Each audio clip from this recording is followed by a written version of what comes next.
Hello everyone, it's me, Nancy Finch, doing Nancy Finch Nan Talks.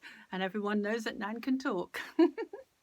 I hope you're all okay, and I hope you've had a good week since I've last been on here. Last week I did a talk on self-talk, and this is how you would connect to your inner child. So I hope some of you managed to look at that. If you didn't catch me on that, you can always go back and watch it again on my website, which is www.nancyfinch.co.uk. So if you go on there, you can listen to my talks. I've done so many. I think I've done 34 so far. I've got loads more to go. And this week we are going to be talking about, well, I am, and you can talk with me if you want. You can come back to me about this. Watch your language. Okay, now this is a really good one. It's a very interesting thing when we, without realizing it, quite a few times people can just think, well, I've always had this condition and I've always thought this about myself and I'm rubbish at that and I'm, no good at this. And it's kind of a habit that we can get into. I used to sort of like criticize myself a lot when I was younger and all the time. And I did a talk on that called Sticks that directly links with this actually. Talk about that later. But basically, if you're critical or you say something negative to yourself, you've really got to watch your language, because this is something that's being heard by your massive subconscious. Your 97% of your brain is listening. And so it goes, oh, all right, then we'll keep that. So if you said, oh, I always have a bad back and I have this and, I can't do this because this always happens, then you are actually kind of ordering it. You're saying you don't want it on a conscious level. Of course you don't. But on a subconscious level, of course you order it. And you don't know you're doing it because it's listening. It's like a little spy in there. It hears what you say and it goes, okay, we'll keep that. And you don't want to keep that. But the more you see the evidence of that, the more it stays with you, the more you believe that that is what you're stuck with. So if you change your language and how you talk about conditions that have been affecting you, or thoughts or negative things that aren't good for you, then you are changing how your body reacts to that. And you're changing what you're ordering, and by the law of attraction as well. So it's really interesting. So many of my clients have come in and said, oh, I've had a bad back for 20 years. I don't expect it to get better. It's always been that way. And so what they're doing, it's just one example, but what they're doing, of course, is they're reinforcing what they don't want. And your brain will do that for you. Is it okay? You've had this, you've accepted it, you kept it. Well, I'll make sure it stays. I remember once when I was working at a beautiful place, a great big open market, and I was trying to show people what Reiki can do. Being a Reiki master, I was playing with that at the market. And basically, this lovely old lady came over and she said, I said, oh, you obviously got a really bad back. I said, come, let me just help you with that for a bit. Oh, no, she said, I've had this for years and it's not going away. Well, what she did is she actually reinforced it straight away by accepting what she's always had and ordering more of it, when there is always a possibility that we can change what we've got on a body level with our minds. Anything can happen. We can certainly have an improvement. I'm not saying that watching your language is going to change everything, but if, like one of my clients came in and said, oh, I've always had migraines. I get migraines whenever I eat this, and I always have this, and I always have that. This is my condition. This is mine. And he owned it. And of course, every time he ate that and done this or whatever caused that condition, he set himself up to repeat the same thing. And of course, when he got it, then he trusted that was always going to be the way. And of course, it doesn't have to be that way. Okay, I've done it myself. I used to have, loads of issues, health issues when I was younger. And I'd say, oh, this always happens when I have this food, or I have an allergy to this, or I always get vertigo before I go on holiday. Isn't that just the way? And I'd be dizzy and I'd feel sick. And I've set myself up to always have that because I expected to always have it once I feared it, perhaps to begin with. Maybe I had it once and I thought, oh, I hope I don't get that again. I bet you I do. Without realizing it, that was bad language to my subconscious. And this is what we must try and address. So we mustn't own any illness. It's all right to say, I've had this condition for a while, this or the condition. Yeah, you can talk about that, but you mustn't say mine. How many people do you know in your family and friends circle that would say, mine. This is my illness. This is my condition. This is my problem, without realizing it. Nobody really wants to own it, but we tend to say those words, and we are listening. Our subconscious is listening. We can do this for any condition. We can set ourselves up to perhaps look objectively at it and say, okay, this isn't really working for me. This condition doesn't suit me. It's not really me. That isn't me. That's my or the condition. You have to change my to the. If you say the condition, then you become more objective, and you can then perhaps think, that was just what I had up to now. Up to this moment, I've had that condition. Okay, it doesn't own it to say it's still yours. So you can actually think, you can lie to yourself to go with this. You can say, right, okay, that was my condition up to now. Right now, this minute, I don't have it. I don't have that condition. And your brain is listening to that. And so I'll go, okay, you don't have that condition then. And it will do its best to make your body work in a way that will show that evidence, which is what you want, okay? Because 97% of our brain is doing the work most of the time. We are talking with 3%, and we are actually instructing our body, I must stay well, I must stay well. Lots of pressure on us. But if we own anything that we fear is going to happen to us, if we say, oh, I've always had a bad knee, and I hope I don't get this bad knee when I go for a walk tomorrow, I'm going to get this bad knee. I just know I'm going to have my bad knee again. You're actually ordering it. And I used to do that. All the time. I would have sciatica so badly, and I would say to myself, oh, I hope I don't get it tomorrow. I'm driving a long way. And you know what? Because I didn't want to have sciatica, and I really didn't want it, but I owned it as my condition, of course I reordered it. And every time, I don't have it now, never have it now. And all I do is watch my language. I never own a condition that doesn't serve me. Never. You can own something nice if you like, something good about yourself. Own that instead. This actually goes very beautifully, this talk links beautifully like a tool to another talk I've done. Number 6, if you want to go onto my website and perhaps make a note to this. Number 6, dated the 8th of the 3rd, 21. And that's called Sticks, where you are picking up on the fact that you are being quite critical to yourself, physically, emotionally. And this does link really well, because if you stop using negative language to yourself, in the talk I do on Sticks, it shows you why and how not to do it. And if you stop doing that, then you are automatically going to have a great effect on your body and your mind, and what you attract into your life via the law of attraction. This particular exercise is really, really good for the throat area, this light blue area here, because you're watching your language. This one tends to open when you're being more positive about your language, okay? And if you're negative, it tends to shrink right back. You need to have that feeling of freedom, and if you just think to yourself, I don't want that condition, okay, the condition is no longer mine. And you can fool your brain, because that's what I mean by watch your language. I actually encourage a lot of my clients and people I know to swear. I ask them, I say, yeah, say fuck it as often as you like. I don't care. It's really good for you. Actually, it's very good for your immune system. And John Parkin, a great person who wrote the Fuck It, The Ultimate Spiritual Way, which I think is here somewhere, but I've given reference to it before, basically will show you that is a very good thing to do. Let go of anything pressure-wise from your body and mind. Yes, use that language, but don't use negative language on yourself. Very, very bad for you. So that's what I mean. So I've encouraged them to swear. And why not? Because it doesn't hurt anyone if it's done in a playful way and it's not about anyone else. It's just about letting go. So yes, watch your language. Enjoy your language if it's positive, okay? I've got a little note here.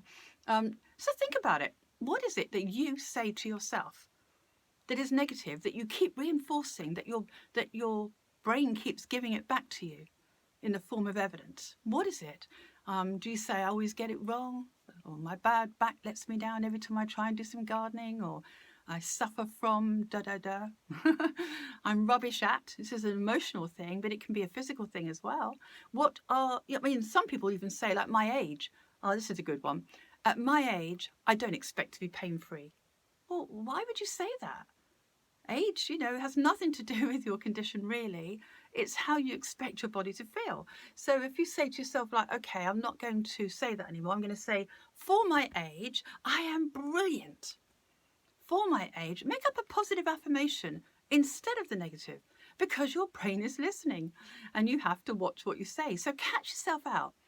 Or you can ask a family member or friend to say to you, to pick you up on it. If you say anything negative about your body or about yourself, then make sure your friend or family says, that's negative. That's bad language. Bad language, you mustn't say it. So that is a really good thing to get someone else to do for you, and they can help you with that. Another thing I used to do is I used to always say, oh, I bet you I get ill on my holiday. Oh, I've got a holiday coming up. I bet you I get ill on the holiday. And of course, I would get ill on the holiday and wonder why I got ill on the holiday. And then, of course, it would reinforce it. And then I'd almost dread the next holiday because I knew I was going to get ill on the next holiday as well. And so it goes on. We can all do this. If we're not careful, we get into a habit of doing this.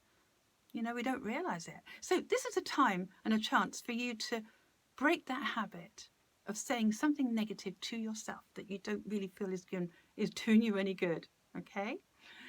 Your mind is listening. By the way, this particular exercise also helps to reprogram the mind. So you no longer have this issue here, no longer have expectations of negative.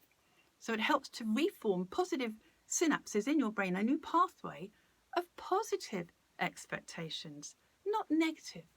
Because when you're not happy with a condition, your mind just reinforces it, like I just said. But also, if you're expecting it to be there and it's always been there and it always feels like this and it always, my, it also affects this area here. So you're feeling insecure and you don't trust your body. So that's another reason why we should stop doing that. Because we have to trust our body in order to make it work for us. There was actually another talk I did called Dear Body, which I think I haven't got my book with me. Yes, I have. So Dear Body, I didn't put this on my notes actually, but Dear Body is number 15 of my talks on the 10th of the 5th. It shows you what you say to your body. And that's good. That's very good language, because you're expecting to be a team with your body, see? And there's another talk I've done which this links beautifully with, and you can use as well, for Mirror Talk, number 27, and that's dated the 10th of the 8th. So if you were to look at that, you would then catch yourself saying that thing. Listen to what comes out of your mouth. Listen to how you speak about your body or your condition or what you do or how you do something. If it's not positive, then you need to stop that straight away. And you might go to mirror work to look into the mirror and say, you are good at this. You've got this. Your body works well. You are no longer suffering this or that or that, because you're telling yourself you've got a nice relationship with your body when you do that. So I no longer, ever, ever own anything negative. If I had a raging headache, I wouldn't say, oh, my headache. I always have headaches. Oh, I'd say the headache, and I would disown myself from that condition. It doesn't matter what it is. It doesn't help you to reinforce that into your mind or your body. And you have more chance of saying, if you said to yourself the opposite, that was the headache I had at the time, I no longer have that headache. Your mind is still listening. Okay, well, get rid of that.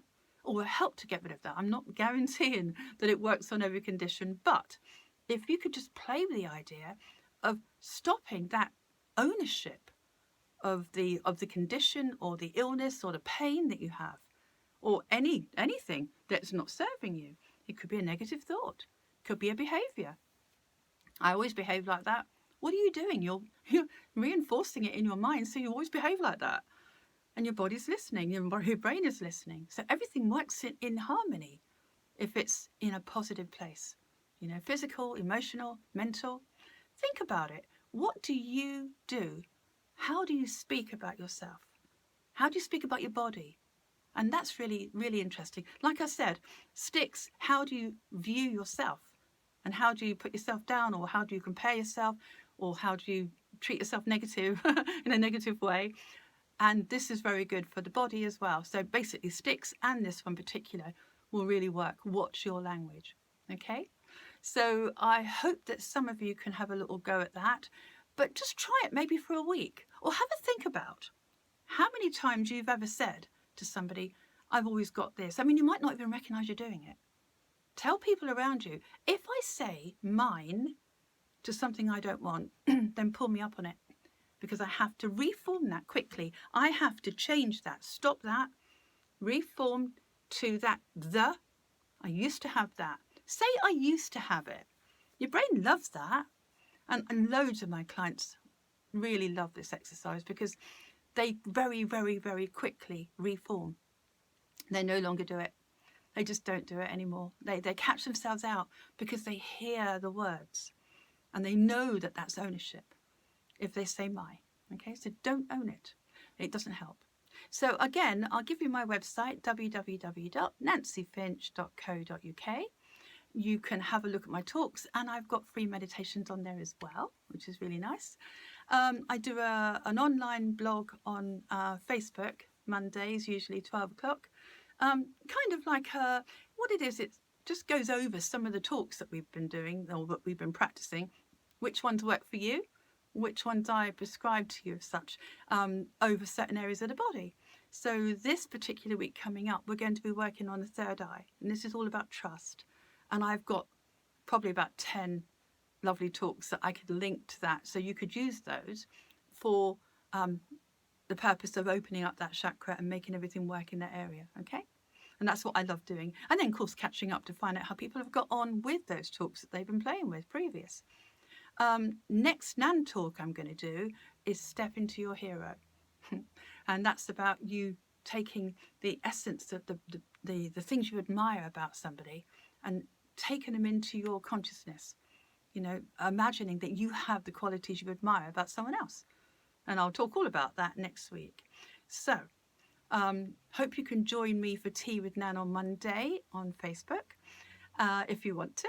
Or you can always catch up and watch those on my website, because I always put on there, and on YouTube. And if you're watching on YouTube now, then please like, subscribe and share this, because that way I can get out there more and I can help people to understand how very simple exercises can help reform what we attract into our lives and what we actually create for ourselves. It'd be lovely if you could share it. And if you want to comment something nice, that'd be lovely too. And you can always contact me on the website as well.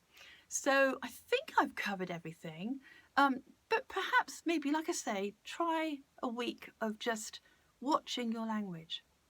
You know, just watch what you say. It isn't good for you to think of something negative. It's really bad for you. It's bad for your body. It's bad for your mind. It keeps that rigid in the same place all the time. That makes me feel that. And what does that do to your body? It shrivels down some of the energy in your chakra points, and all that does is make you feel uncomfortable, or it shows some evidence.